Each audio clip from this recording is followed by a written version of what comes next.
28/3/2021 प्रातः मुरली ओम शांति अव्यक्त बाप दादा रिवाइज है 27/11/1987।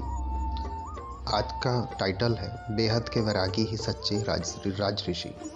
आज बाप दादा सर्व राज ऋषियों की दरबार को देख रहे हैं। सारे कल्प में राजाओं की दरबार अनेक बार लगती है, लेकिन यह राज ऋषियों की दरबार इस संगम युग पर ही लगती। राजा भी हो और ऋषि भी हो, यह विशेषता इस समय की इस दरबार की गाई हुई है। दूसरी पॉइंट में बाबा ने कहा, एक तरफ राजा है अर्थात सर्व प्राप्तियों के अधिकारी और दूसरी तरफ ऋषि अर्थात बेहद के वैराग्य वृत्ति वाले। फिर बाबा ने कहा, एक तरफ सर्व प्राप्ति के अधिकार का नशा और दूसरी तरफ बेहद के वैराग्य का अलौकिक नशा। जितना ही श्रेष्ठ भाग्य उतना ही श्रेष्ठ त्याग, दोनों का बैलेंस, इसको कहते हैं राज ऋषि। ऐसे राज ऋषि बच्चों का बैलेंस देख रहे थे। फिर बाबा कहते हैं कि अभी अभी अधिकारीपन का नशा और अभी अभी वैराग्य वृत्ति का नशा, इस प्रैक्टिस में कहाँ तक स्थित हो सकते हैं, अर्थात दोनों स्थितियों का समान अभ्यास कहाँ तक कर रहे हैं, यह चेक कर रहे थे।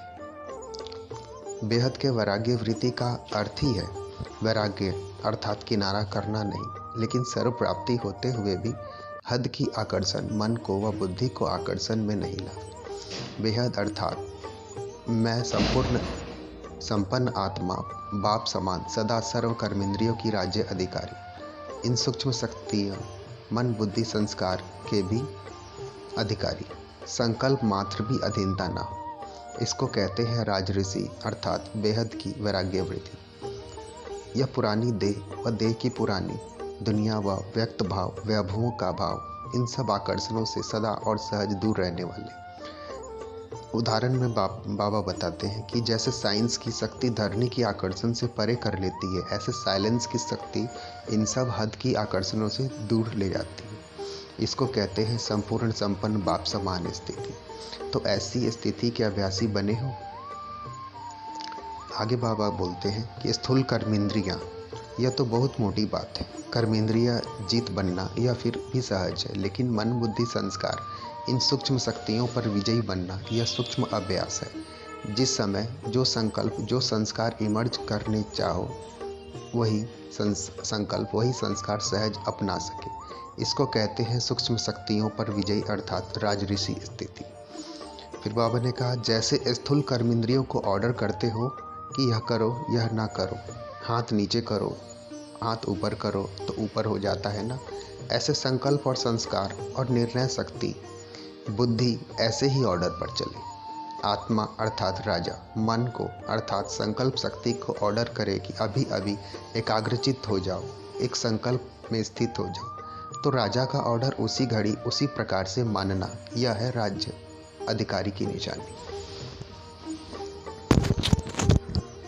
अगली पॉइंट में बाबा ने कहा, क्योंकि पहले से ही सुनाया है कि अंतिम समय की अंतिम रिजल्ट का समय 1 सेकंड का क्वेश्चन एक ही होगा। इन सूक्ष्म शक्तियों के अधिकारी बनने का अभ्यास अगर नहीं होगा, अर्थात आपका मन आप राजा का ऑर्डर 1 घड़ी के बजाय 3 घड़ियों में मानता है, तो राज्य अधिकारी कहलाएंगे। वह 1 सेकंड के अंतिम पेपर में पास होंगे, कितने मार्क्स मिलेंगे। आगे बाबा ने कहा, ऐसे ही बुद्धि अर्थात निर्णय शक्ति पर भी अधिकार हो, अर्थात जिस समय जो परिस्थिति है उसी प्रमाण उसी घड़ी निर्णय करना, इसको कहेंगे बुद्धि पर अधिकार। ऐसे नहीं कि परिस्थिति व समय बीत जाए फिर निर्णय हो कि यह नहीं होना चाहिए था। अगर यह निर्णय करते तो बहुत अच्छा होता। तो समय पर और यथार्थ निर्णय होना, यह निशानी है राज्य अधिकारी आत्मा की। रोज अपने कर्मचारियों की दरबार लगाओ, चेक करो कि स्थूल कर्मेंद्रियाँ व सूक्ष्म शक्तियाँ ये कर्मचारी कंट्रोल में रहे व नहीं रहे। आगे बाबा ने कहा, अभी से राज्य अधिकारी बनने के संस्कार अनेक जन्म राज्य अधिकारी बनाएंगे, समझा। संस्कार शक्ति के ऊपर राज्य अधिकारी अर्थात सदा अनादि संस्कारी मर्ज हो। नेचुरल संस्कारों मध्य अर्थात द्वापर से प्रवेश होने वाले संस्कार अपने तरफ आकर्षित नहीं करे, संस्कारों के वश मजबूर ना हो। आगे बाबा ने कहा, पहले यह चेक करो कि एक राज्य एक धर्म स्व के राज्य में स्थापन किया है, वह कभी माया तख्त पर बैठ जाती है, कभी आप बैठ जाते हो। चैलेंज करो कि प्रैक्टिकल में लाया है व नहीं, यह चेक करो। आप चाहे अनादि संस्कार आदि और इमर्ज हो जाए मध्य के संस्कार, तो यह अधिकारी पर नहीं हुआ ना। राजऋषि अर्थात सर्व के राज्य अधिकारी। राज्य अधिकारी सदा और सहज तब होंगे जब ऋषि अर्थात बेहद के वैराग्य वृत्ति के अभ्यासी होंगे। वैराग्य अर्थात लगाव नहीं, सदा बाप के प्यारे। यह प्यारापन ही न्यारा बनाता है। बाप का प्यारा बन, न्यारा बन कार्य में आना है, इसको कहते हैं बेहद का वैराग्य। ऐसे नहीं सोचना कि सिर्फ एक व दो कमजोरी रह गई है, सिर्फ एक सूक्ष्म शक्ति व कर्मेंद्रिय कंट्रोल में कम, बाकी सब ठीक है। लेकिन जहाँ एक भी कमजोरी है तो माया का गेट है, चाहे छोटा चाहे बड़ा गेट हो, लेकिन गेट तो है ना। अगर गेट खुला रह गया तो माया जगतजित कैसे बन सकेंगे। एक तरफ एक राज्य, एक धर्म की सुनहरी दुनिया का आह्वान कर रहे हो और साथ साथ फिर कमजोरी अर्थात माया का भी आह्वान कर रहे हो, तो रिजल्ट क्या होगी? द्विधा में रह जाएंगे। इसलिए ये छोटी बात नहीं समझो, पड़ा है कर लेंगे। औरों में भी तो बहुत कुछ है, मेरे में तो सिर्फ एक ही बात है। अगली पॉइंट में बाबा ने कहा, दूसरे को देखते देखते स्वयं ना रह जाओ। सी ब्रह्मा फादर कहा हुआ है, फॉलो फादर कहा हुआ है। सर्व के सहयोगी स्नेही जरूर बने, गुण ग्राहक जरूर बनो, लेकिन फॉलो फादर। ब्रह्मा बाप की लास्ट स्टेज राज ऋषि की देखी। इतना बच्चों का प्यारा होते भी, सामने देखते हुए भी न्यारापन ही देखा ना। बेहद का वैराग्य यही स्थिति प्रैक्टिकल में देखी। कर्म भोग होते हुए भी कर्मेंद्रियों पर अधिकारी बन अर्थात बन संपूर्ण स्थिति का अनुभव कराया। इसीलिए कहते हैं फॉलो फादर। लास्ट स्टेज राज ऋषि की देखी। इतना बच्चों को का प्यार होते भी, सामने देखते हुए भी न्यारापन ही देखा ना। बेहद का वैराग्य यह स्थिति प्रैक्टिकल में देखी। कर्म भोग होते हुए भी कर्मेंद्रियों पर अधिकारी बन अर्थात राज ऋषि बन संपूर्ण स्थिति का अनुभव कराया। इसलिए कहते हैं फॉलो फादर। आज भिन्न भिन्न स्थानों से एक स्थान पर पहुंच गए हैं। इसी को ही नदी सागर का मेला कहा जाता है। मेले में मिलन भी होता है और माल भी मिलता है, इसलिए सभी मेले में पहुंच गए हैं। नए बच्चों की सीजन का यह लास्ट ग्रुप है। पुरानों का भी नयों के साथ चांस मिला है। प्रकृति भी अभी तक प्यार से सहयोग दे रही है, लेकिन इसका एडवांटेज नहीं लेना, नहीं तो प्रकृति भी होशियार है। अच्छा, चारों ओर के सदा राज ऋषि बच्चों को, सदा स्वयं पर राज्य करने वाले, सदा विजयी बन निर्विघ्न राज्य कारोबार चलाने वाले राज्य अधिकारी बच्चों को, सदा बेहद के वैराग्य वृत्ति में रहने वाले सभी ऋषि कुमार कुमारियों को, सदा बाप के प्यारे बन न्यारे हो कार्य करने वाले न्यारे और प्यारे बच्चों को, सदा ब्रह्मा बाप को फॉलो करने वाले वफादार बच्चों को बाप दादा का याद प्यार और नमस्ते। हम रूहानी बच्चों की तरफ से भी रूहानी बाप दादा को याद प्यार नमस्ते नमस्ते नमस्ते।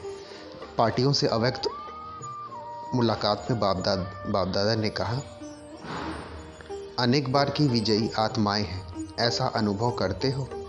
विजयी बनना मुश्किल लगता है या सहज? क्योंकि जो सहज बात होती है वह सदा हो सकती है, मुश्किल बात सदा नहीं हो सकती। जो अनेक बार कार्य किया हुआ होता है वह स्वतः ही सहज हो जाता है। कभी कोई नया काम किया जाता है तो पहले मुश्किल लगता है, लेकिन जब कर लिया जाता है तो वही मुश्किल काम सहज लगता है। तो आप सभी इस बार के विजयी नहीं हो, अनेक बार के विजयी हो। अनेक बार के विजयी अर्थात सदा सहज विजय का अनुभव करने वाले।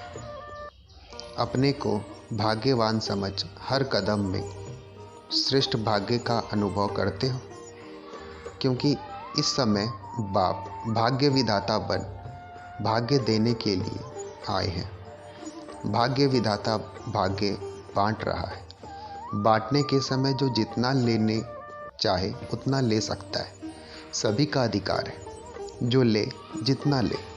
तो ऐसे समय पर कितना भाग्य बनाया है या चेक करो, क्योंकि अब नहीं तो फिर कब नहीं।